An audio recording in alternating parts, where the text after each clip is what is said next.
L'associazione Maniterra ritorna organizzando una International Photo Exhibition, cioè una mostra fotografica, dal 26 marzo al 28 aprile prossimo presso la Torre Carlo V a Porto Empedocle. Ecco, ci spieghi l'iniziativa. Sì, sarà la splendida infatti location della Torre di Carlo V ad ospitare questa mostra. È una mostra itinerante che comprende una mostra fotografica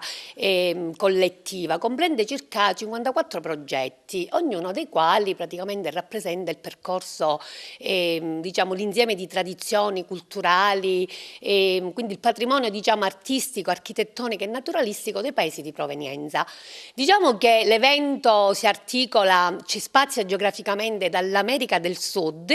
all'Africa, paesi, e quindi prende in considerazione paesi come la Nigeria, Gerusalemme, alcuni paesi del nord Europa come la Germania, la Francia, l'Italia, la Russia, e in ogni paese praticamente l'autore esprime il proprio percorso di ricerca. Facciamo un esempio, viene analizzato, meglio verrà esposta ad esempio attraverso sempre queste foto,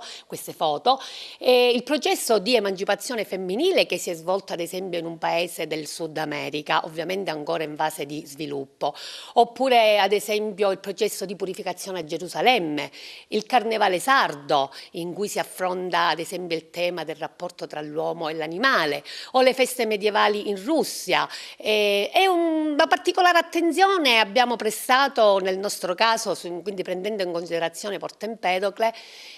la festa dell'antenna a mare, in cui viene affrontato il tema delicato ma anche complesso del rapporto che si instaura tra l'uomo ed il mare, perché la festa dell'antenna a mare è sempre un esempio di tradizione, perché in un certo qual modo si avverte la necessità di salvaguardare i nostri confini identitari, linguistici, religiosi, per evitare che il tempo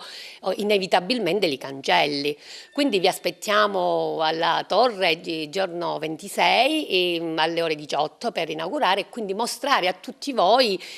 tanta bellezza. Rendiamo bello, omaggiamo bene chi fa bello il mondo, ecco.